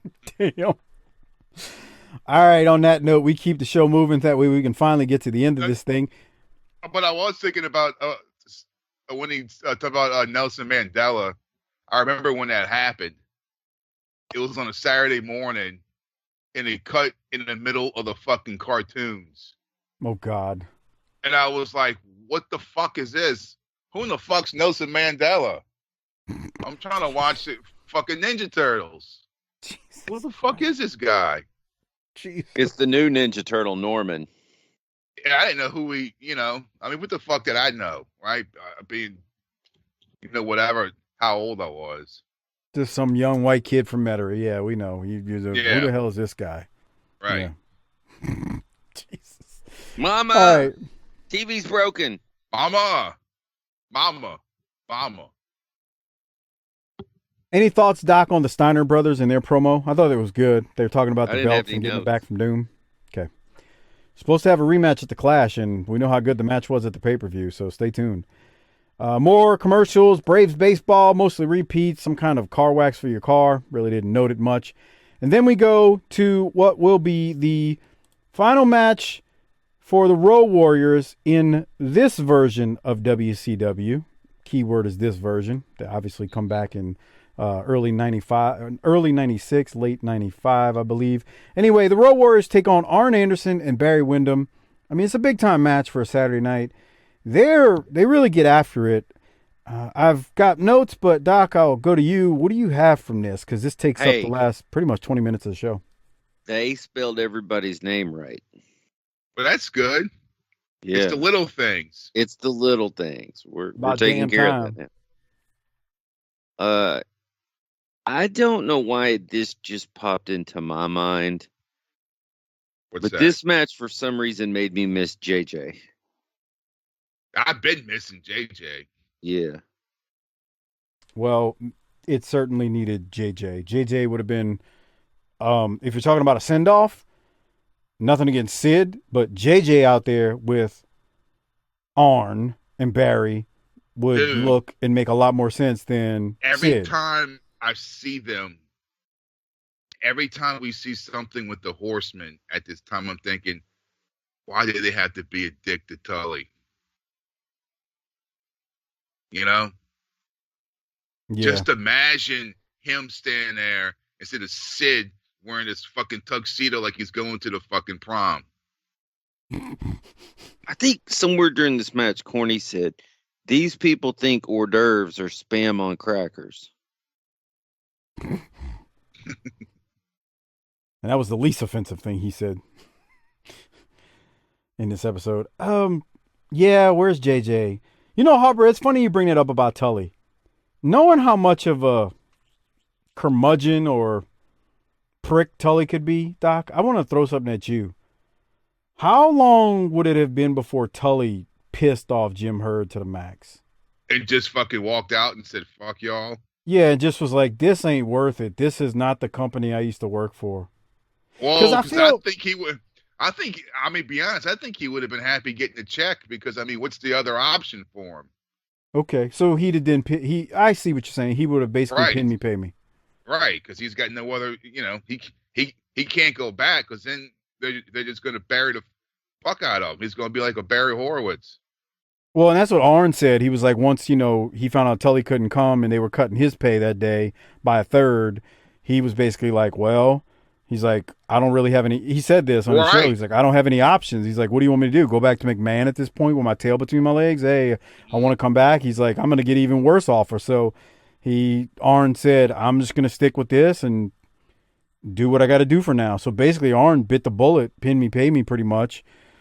I mean, you got a good point. Like, where's Tully going to go? I just feel like Arn, I don't know, man, just kind of listening to Arn over the years talk, and he just seems like more of somebody who could deal with it versus Tully. Tully was just kind of like a jackass, bro.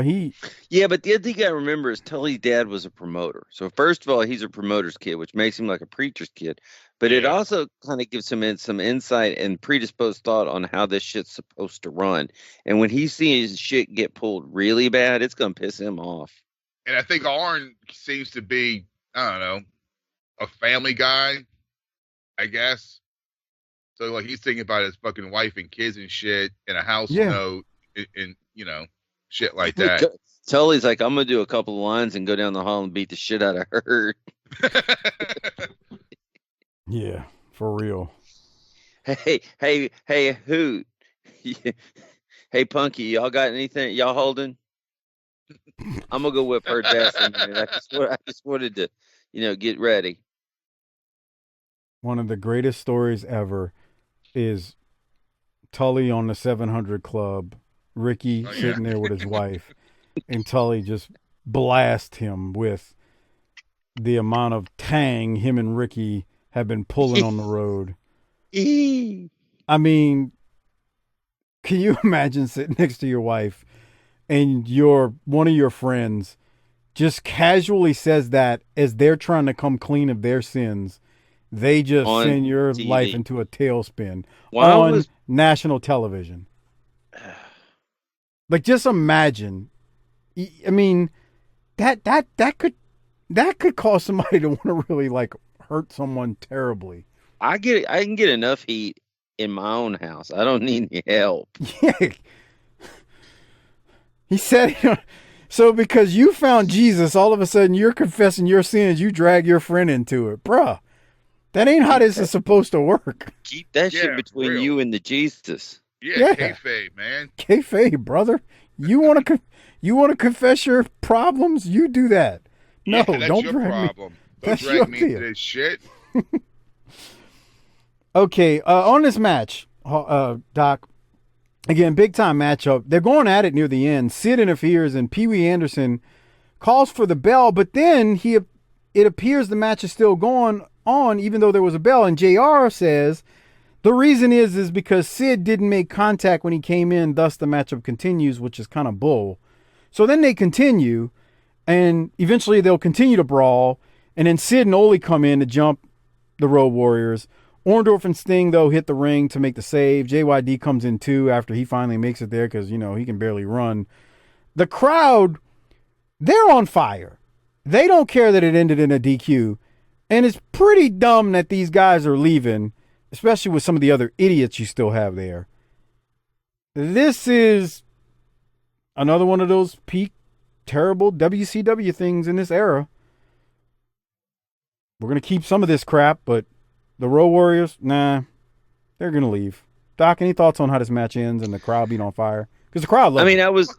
I was entertained. I was entertained. The crowd super popped. Yep. Yeah. At the end when this thing got going. Yeah. But to me, I was sitting there thinking that although I like a lot all four guys in this match, there you go, it wasn't as good as that Rock and Roll Ole and Arn match back from '86. That was different because it was tag team specialists, but I'm with you. But the crowd was into this, so what's the problem? Look at him. I mean, you could see him when, I hate to say it, Sting and then Orndorff hit the ring. The crowd, man, they're on their feet, dude. They are loving this. Mm-hmm. So they're standing tall in the ring. You got a guy that's 65 pounds overweight, two guys that are leaving the promotion, and one guy who's only got half of his arms working correctly. Yeah, but you got Sting. Oh, that's true. He's the reason for the season. See, my thing is this, bro. It's like when like Drew Brees first started to show, okay, he's it's getting close, and people like get rid of him. I would always ask, okay, great, get rid of him. Who are you going to replace him with? Yep. That's my question. They were going to just trade him to New England for Tom Brady and get a couple of first-round picks along with it. Like prior to that, it's like, who are you going to replace him? Like, it's like you don't quit a job unless there's something better or fucking equal that you're going to. Preach. And that's the same thing, bro. If you let the Road Warriors go, who's their replacement? Southern Boys. No, fuck, bro. No. It's not even the same. I mean, you can't. I know. I'm saying I agree with y'all. Harper's right. You know, it's not the same like the Breeze comparison, but it kind of is. So Breeze he starts showing his age, 2017, 18, but he's still productive and he's getting his team to the playoffs and all this stuff. But you can see there's something that he doesn't have what he once had, but mentally he's there, but physically, Father Time is undefeated. And the Road Warriors aren't peak Road Warriors right here. But they're still the fucking Road Warriors. Exactly. They're still a draw. They're still it. If anything, send them home for a few months. Yeah, go to Japan. 6 months. Yeah, You're wasting money on other bull crap anyway. Send them home. Have them go to Japan. Whatever. Do what you got to do. Take them off TV. They come back. They can still be the Road Warriors. I'm with Harper. There's a spot. I'm in there too. Here. I agree. We're not fighting about anything. No, I'm saying like that's their mentality. Yes. That's fucking writing the checks. Yeah, fuck it. Let them go. Fuck them. Can you see Jim Herb with his scotch or whatever the hell he drinks? I'm gonna sound like Gordon here, but let him go to Vince. Let him go to Vince. I mean, what's he gonna do with him? They've been around for a while. But if they don't like the contract, fuck them. And the sad exactly thing is that right there is exactly what he said. Yeah, and they're for not your feet, pockets for your stuff. That's all I care about. We're less than 6 months away from another great tag team just getting the hell out of there because they couldn't deal with Herd. Keep that in mind too, fellas. All right, so let's keep moving. I got one more thing on Road Warriors before we close out. Scott Steiner takes on Mark Kyle. Doom is at ringside. Rick Steiner comes out to make sure things stay on the up and up, though. I know Doc's got this note because I got a note, and I posted this on Twitter a while back because I was scanning this episode and I found this. Well, Scott Steiner sends in Killer Kyle first he gives him a lariat, and then he sends him in for the Frankensteiner. And you're going to see it in a second if you're on Patreon. Boy, Mark Kyle, a.k.a. Killer Kyle, he basically gets spiked on the Frankensteiner. Oh, yeah. Now, here it comes. That look rough. Kyle, I want Harper's opinion because he knows how this stuff works too. I don't think this is Scott's fault. I think Killer Kyle just doesn't get over. Watch it. Here comes Harper. Yeah. See, the problem is, when you're not used to taking something like this, which, I mean, let's be honest, 9 out of 10 of these guys aren't, especially these like jobber guys. They stop for it and then they go over. But if you keep going, the momentum, it's a hell of a lot easier. And that's the problem. They stop and then they take it and then they do the roll. But if you keep going with it where like it's in perfect sync, it looks a hell of a lot better. That's exactly what happens. He stops, as you can see him. Yeah, but I mean, these guys don't, I mean, what do you expect? They're fucking job guys. That's never, God, he needs a helmet. It almost looks like a Spike pile driver. Yeah. The way he just drops on his head, man. Is he okay? Yeah, he's fine. Yeah, he's fine. Yeah, there he is. He's fucking get. Well, oh no, okay. No, here it comes. He gets up. Yeah, he's fine. He's just good enough to get up and take it again. But I mean, he's bloop on his head. It's over. 1, 2, 3. So anyway, yeah, dude, it looked like it hurt, but he's fine. Man, the Frankensteiner is the Canadian destroyer of 1990. Yeah, we talked about it once. The first time you saw it, you're like, God, look at that. It's amazing. What did I just see? All right, Doc, any other thoughts on this match? Nah. The previous match with the Horsemen and Road Warriors should have been the finish. Yeah. Hell, I was listening to one of Arn's podcasts the other day, and he was like, yeah, they messed that up because Dusty's promo there should have been the finish. And I was like, just keep watching, buddy. Yeah, I heard that too. What happened? They go through the episodes. They were going through an episode with Arn, and they played a Dusty promo, and he's like, that should be the finish. And they're like, well, there's a little bit more of this episode. And he's like, they did that wrong. They did that a lot, Arn. Welcome to our world. I mean, you lived it, obviously, but as we watch and review, we see it every week. Yeah, they're talking about the Crockett Cup in the Superdome coming up. But here's the thing, like, we joke about it on this in 90, but they were doing the same thing in 85 and 86. Yep. Yeah. They hadn't figured it out yet. All right. So the show closes. Doom, Corny, and JR are still selling the Frankensteiner that Mark Kyle got hit with. And Teddy's now, he says he's the godfather of Teddy Long, and he's not just dancing or Sugar Ray Long. So that they cut that promo. Doc, did you have anything from it before I go to the last thing I got about the Road Warriors? No. All right. So the Road Warriors, they're gone. Let's pour one out. You know, I got some cheap cognac right here with me. Who am I kidding? I'm not pouring out any liquor. This is their last Saturday night on TBS appearance for this era of WCW. Again, they come back in like early 96, late 95. I don't remember exact dates. But WCW and the Road Warriors, they've parted ways at this point. I've listened to and watched some interviews with Animal from like years ago about this, and I think they mentioned they were tired of Herd and they have just heard enough at this point. So that's that. While this is their last Saturday night, they do show one of their matches that were actually recorded here today on this same taping on NWA Pro on the June 8th episode, according to the history of WWE.com. The actual last date that they wrestled for the promotion was May 28th, 1990. They actually worked twice that day. First time was at the Norfolk Scope. They lost to Doom when Simmons pinned Animal.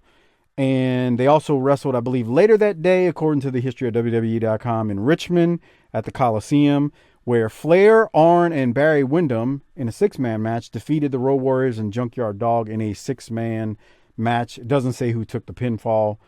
I wouldn't be surprised if Hawk and Animal, one of them did, because they just seemed like they would do business the right way. I mean, they took the pinfall to Doom earlier. I bet you one of them took the pin in the Flair, Arn, and Barry match. But that's it. As of May 28th, on the calendar, they're done, and this is the 6-2 episode of Saturday Night. They are done. Pour one out for the Road Warriors. Harper had the rant a second ago. It sucks. Yeah. Of all people that need to go, they ain't two of them. I mean, their promos haven't been as great as they were in the 80s, but they're still the goddamn Road Warriors, and they're badass. And because of Jim Herd, now we got no Road Warriors. This is not good. All right, Doc, anything before we rate and Rolex?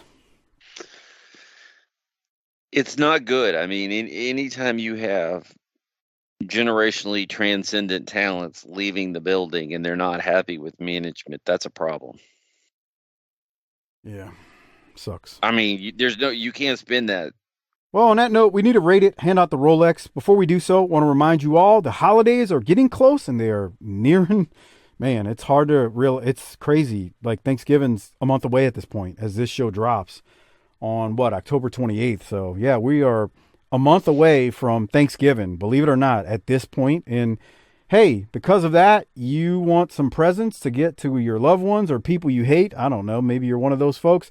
Go use our Amazon Associates link. It's tinyurl.com/BTTAmazon, a great way to support the show without spending anything extra. If you're already shopping there, the show gets a little kickback in return when you use that link. So again, tinyurl.com/BTTAmazon. Put the link in the browser like our friend JBL Objective says on Twitter for them. Give it to the side pieces, women, whatever you have in your life. Tell them to use it. All right, Doc, rate it or Rolex first? Which one you want? Let's rate it. Yeah. Okay, go ahead. What you got? I want Harper to go first because he put in so much of his own personal time on this. I'll give it a B. All right. Okay, Doc, you? Well, that was fast. I thought, man, we had some good stuff in this episode, and for 2 hours, there weren't any horrible mistakes like last week, and we didn't dive headfirst into the racism like we had last week.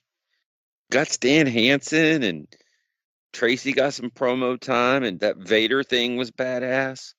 I'm gonna say, man, I feel oddly generous here, Mike. A-. Oh, there you go. No, I'm right there with you. I'm A- as well.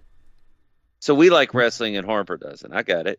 Yeah. I mean, there's a lot of good stuff on the episode. You can't. I don't know how you don't see it that way. I mean, yeah, it's kind of sucks. The Road Warriors are gone, and there was some stupid Maybe stuff. if Tommy Lasorda would have been on here, he'd have given it an A. Yeah. I mean, it's 1990. You're gonna have things that you look at and go, "What the hell were they doing?" But overall, after that complete abortion of last week, I wasn't expecting that much from this, and I was pleasantly surprised. there was a lot of good stuff on this. The Vader video package was real quick, but Corny was really good on commentary. I mean, we talked a little bit about it. Stan Hansen's here. He's cutting a promo. Doug Furness. That match with the Green Shadow is kind of fascinating in its own way with what goes down. And I didn't notice that the first time, so that's something to pick up on the when we went through it here. So yeah, you can always learn something new about wrestling. So on that note, I do want to mention our Patreon. Again, we got the Clash coming up. If you want to know Doc and I's thoughts on this JYD match, because Doc has not seen it, it's the only way you get it. It's been a while. It's bad, but you'll get the full review of it and the entire Clash at tinyurl.com/PatreonBTT. You'll also get Capital Combat 90, where Harper cuts a promo on RoboCop that is you don't want to miss it. So it's tinyurl.com/PatreonBTT. It left RoboCop in need of some WD-40. Boy, did he. Good stuff though. All right, I'll go first on the Rolex. Tracy Smothers. I don't know if there's a choice, to be honest with you. Tracy's getting it because we got that poem for the first time in WCW, and it really. I'm not joking here when I say when I watched this, I was taking notes. It brought a tear to my eye because it's Tracy, man. He was our boy. Like, he loved us, and we loved him, and Tracy gets it, man. I don't know how there's another choice, but I know the Road Warriors are leaving, and I should give it to them, but I can't. I got to give it to Tracy for his poem. Doc, who you giving yours to? I don't even think it's that big of a choice, man. Tracy obviously gets it. I mean, the only thing, if he could have worked in the T is for trouble, H is for hell. I thought you were going to say ages 8 to 80, blind, crippled, and crazy. I thought you were going to go with that one. We ain't going east and west. I'm going north and south. North and south. I think he brings that one out. I'm not going east and west. We're going north and south, baby. Like a duck on a June bug. No, I mean, can you imagine? I mean, when they hit the cut on the camera, he probably did the RVD pose. JR was like, "Young man, that's pretty good." Yeah, JR was like, "Fuck, okay, we got some new life in here." All right, Harper. I feel like you're gonna tell us the same thing Doc and I just said. Who gets it? Yeah, Tracy. Gotta give it to Tracy. Again, Tracy. Women in wrestling is all that I crave. We've said this before on the Tracy shows. We did it when we RIP'd him. Tracy was like one of the guys, not like wrestler. He was like just a dude you would go to the bar with and drink and have conversations about and have a good time. But he's also a worker. Yes. Yeah. But the dude was so cool. He wasn't a wrestler, although he was, as much as he was a worker. Good dude. Good dude. I'll tell the story now. He'll appreciate this. Harper's at Wildkat in like 2018. I wasn't at this show, but Harper tells the story. So Harper, if I get it wrong, tell me. And Tracy pulls up, and he's got to take a monster piss. And Harper's out there by the back door, and Tracy's letting loose. And Harper's like, "Hey, Tracy, how's it going?" "Oh, hey, Harper, how you doing?" As he's just draining the vein, brother. Yeah. Right there in the back of He steps out of his. It was a Chevy Cruze, and he just steps out and just starts pissing. Wonder if that's what he was delivering pizzas with. And then he pissed in, like, because we're in a fucking bar, right? There's no fucking dressing room, so there's this one area that's like fucking this little bullshit area that it's where they would do like the fucking ping pong and beer pong and shit, and it's like surrounded by fucking chicken wire, and so they got garbage bags up over the chicken wire so the crowd can't see us. And the bathroom's way the fuck on the other side of the fucking bar. So fucking Tracy just pisses in the cup and throws the cup in the fucking trash can.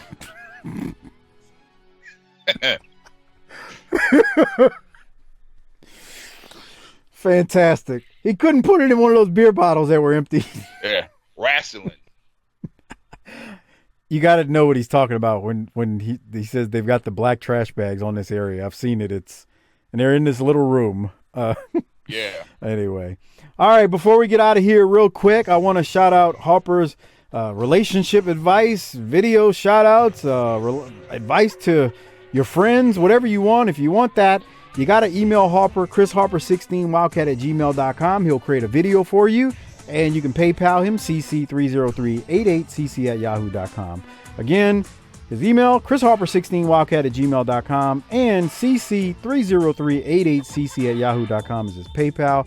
And Harper will get you your video, whether it's a shout out, relationship advice, you want to bury one of your friends and have them cut a promo, whatever you want. Maybe you want a promo on you. Maybe you want a promo on your ex-girlfriend. That's where you can get it. Just email Harper. Okay, we're going to get out of here. We went long tonight, but this was a good episode. God bless you, Tracy. Rest in peace. Doc, anything before we get out of here? See ya. Harper, anything from you? Nope. All right. Check out our Vantage Point, the Retro Wrestling Podcast with Joe Murata and Michael Quinn, the northern version of BTT. Slightly classier, a little bit more professional, but still fun nonetheless. They support us, so please support them. And check out the ECW. Check out Mike Prue and JV on the Bottom Line Cast, where they cover the career of Stone Cold Steve Austin. Harper, hit the tagline. Let's roll. Well,